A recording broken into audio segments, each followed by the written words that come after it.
This is Andrew bringing you another Keyforge deck reveal and review. This is going to be a Worlds Collide deck that I got from an online tournament I participated in, or league actually, in December.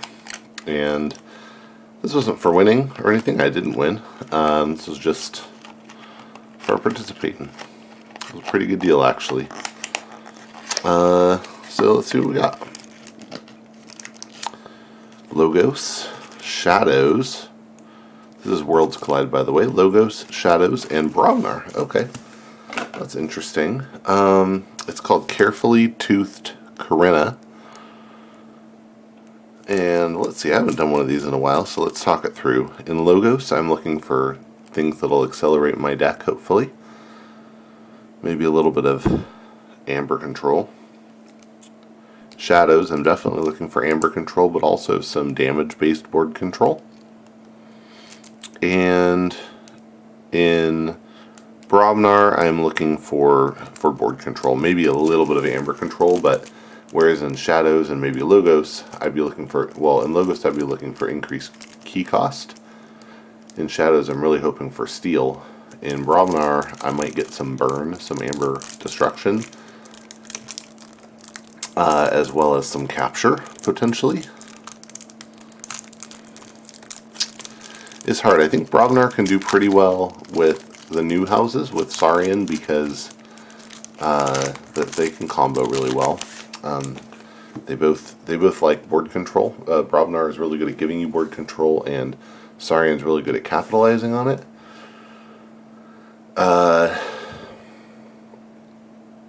And with Star Alliance, you have a lot of opportunities to use your Brognar creatures on non-Brognar turns, which can be really strong. Here, I feel like there's less obvious synergy, but we'll see what we get. Start with a Barn Raising. When you play it for the remainder of the turn, your opponent loses an Amber each time a friendly creature fights. So best to use it on a turn where you have a lot of Brognar creatures to start and can make your opponent lose a lot. That's a little hard to pull off in my experience, but it can be good. I like Warsong better from Call of the Archons, because Warsong is, you know, if you get 3 triggers off of it, you're really happy. Whereas Barn Raising, if your opponent has no Amber, it just fizzles. So Warsong, I feel like, has a little more upside. Berserker Slam is an action with a bonus Amber. When you play it, you deal 4 damage to a flank creature. If this damage destroys that creature, its controller loses an Amber. This is very good. Happy to see that. Wouldn't have minded seeing 2, but this is okay. Calfine, back from AOA. It's a 5-power giant. Before fight, you deal 2 damage to each neighbor of the creature it fights.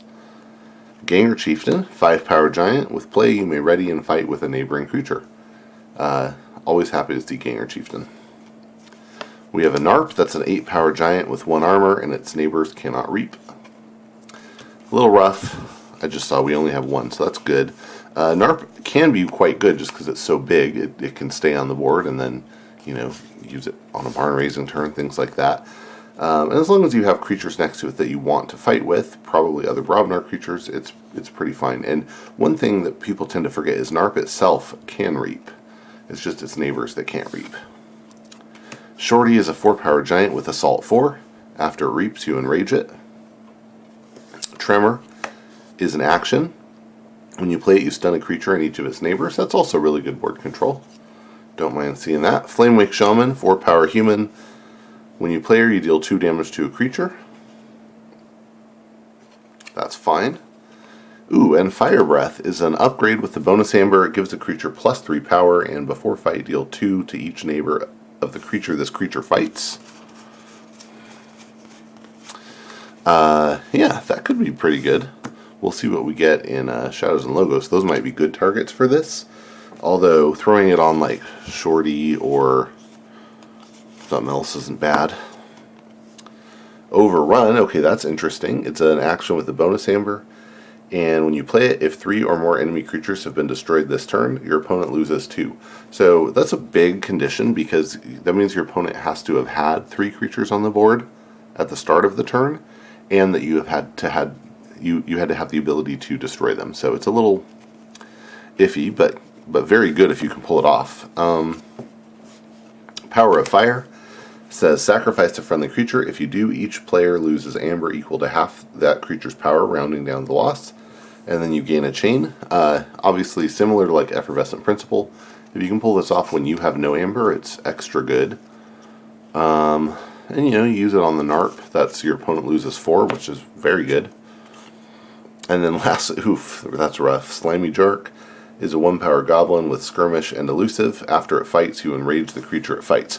I will say though, if we could get Slimy Jark with Fire Breath on it, that's not bad, because suddenly you have a 4-power creature with skirmish and elusive that does 2 damage to the neighbors of the thing it fights. So that could be pretty good. Just depends on the situation. So this is actually, I feel like for just in Brobnar, this is a pretty interesting and okay spread. Yeah, I'd be interested to see how it plays out. Not exciting, but not bad. Alright, let's check out the logos. Start off with the Babbling Bibliophile, 1-power Cyborg Scientist.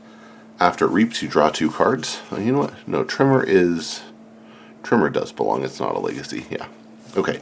So reap, draw 2 cards. That's pretty good. 2 of those. This really is like, if we can manage to have solid board control with Brobnar, then we might be able to actually play these and have them stick around for a turn. That would be really nice. Cutthroat Research. Gain an amber. Oh, by the way, sorry, this is, well, let me finish this one and then I'll go back. After you play it, you steal 2 if your opponent has 8 or more. So it's 1 amber either way. If your opponent has 8 or more, you steal 2. If we get like an E-die or something, that could help a lot with that. We did have a lot in this Brobnar of amber control. We have 4 cards: Berserker Slam, Barn Raising, Power of Fire, and Overrun, that can potentially cause our opponent to lose amber. But all 4 of them have some condition. They're not just a straight predictable amber loss. But it's notable that we have so many ways to do it. Alright, Daughter is a 2-power Cyborg Scientist with elusive. You draw 1 extra card at the end of your turn. Yeah, that's great. I love having Daughter. She might be a decent candidate for Power of Fire, just to have her stay on the board more. Hologramophone is an artifact with a bonus amber. It's an item, and you can exhaust it to ward a creature. It's a good way, maybe keep the Daughter warded. Maybe the Babbling Bibliophiles, or like Cowfine or Shorty, depending on the situation. Information Exchange is an action. When you play it, you steal 1, but if your opponent stole from you on their previous turn, you steal 2 instead. That can be really nice. Quant is a 3-power Human Scientist. With Reap, you may play 1 non-logos action card this turn. We'll look over our non-logos action cards after we're done.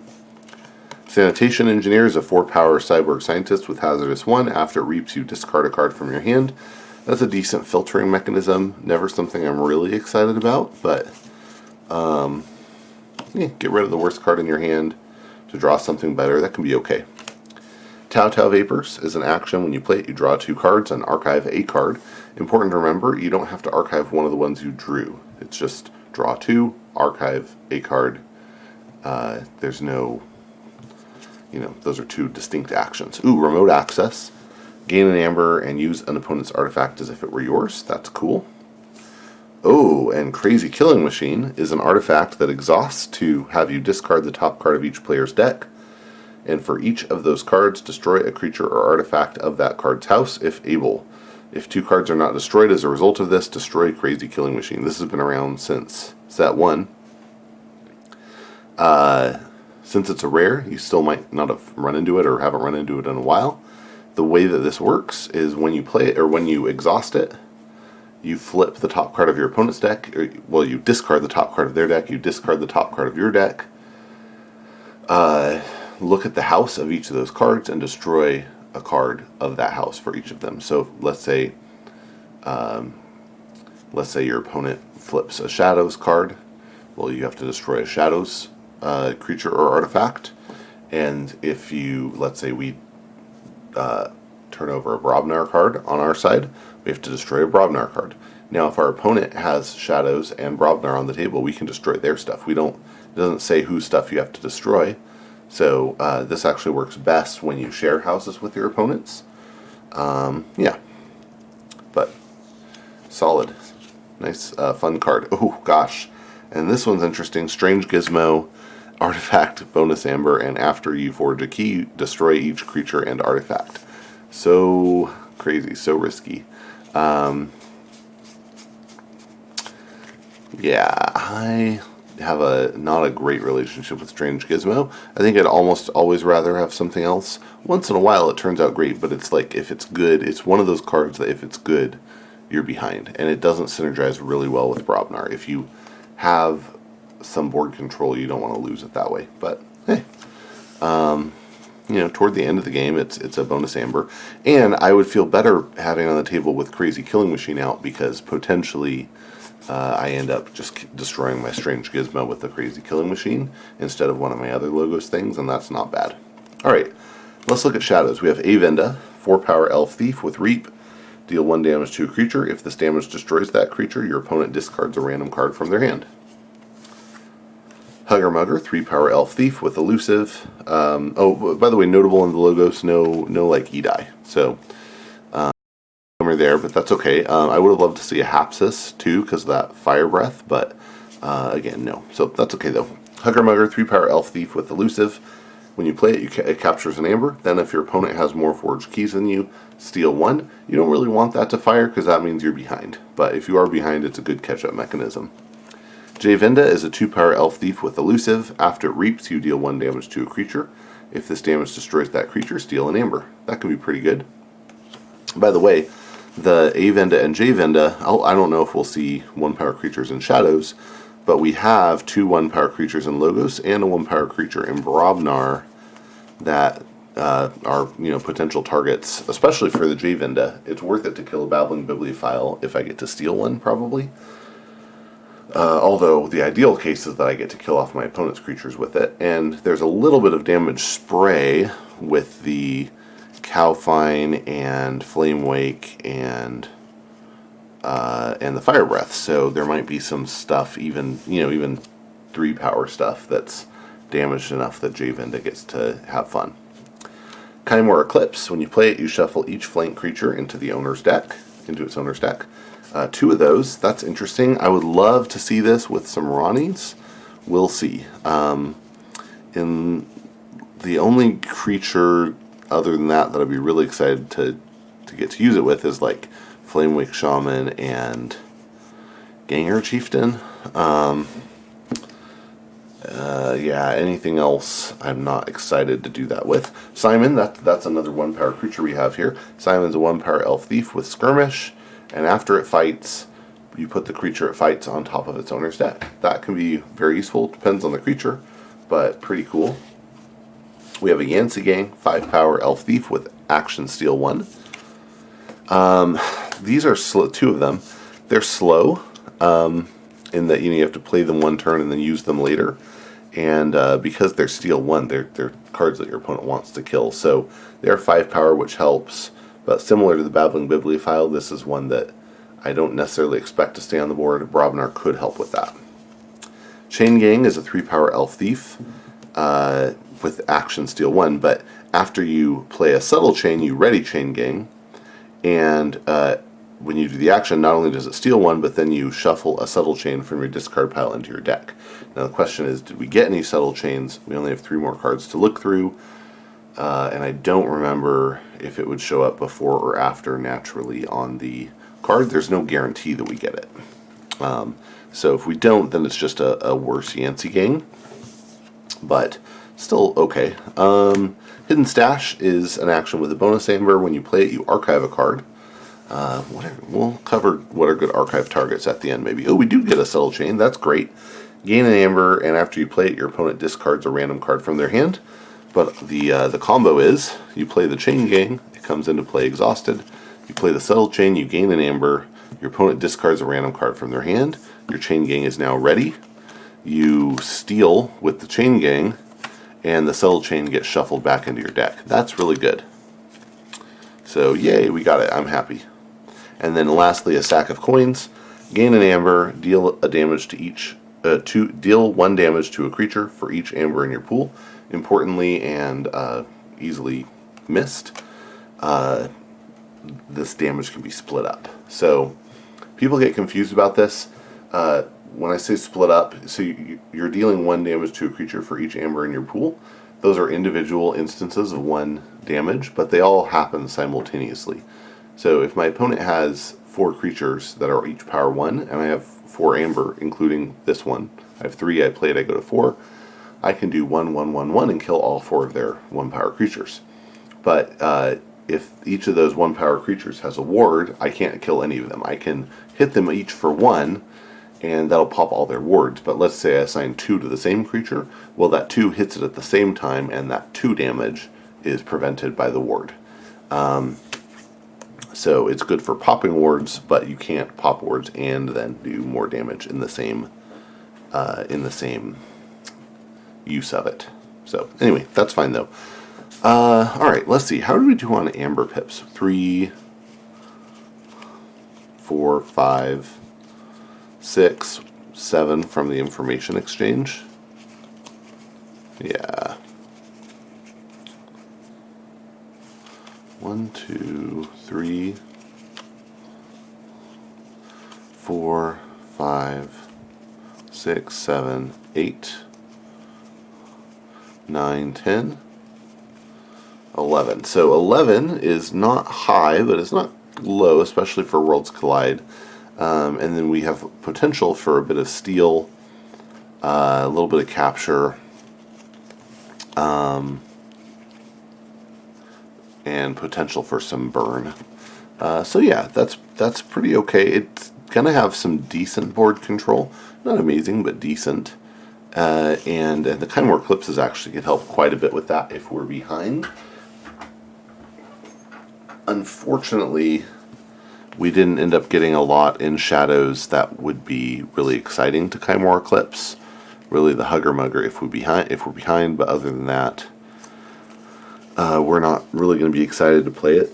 Now, obviously, if you have no creatures on the board and your opponent has 4 and you have both Chimera Eclipses in your hand, you just shuffle all 4 of their cards back into their deck, and that's pretty good. Oh, and then, let's see. I mentioned, are there good targets for the Fire Breath? And the answer is Simon would be a pretty interesting one. I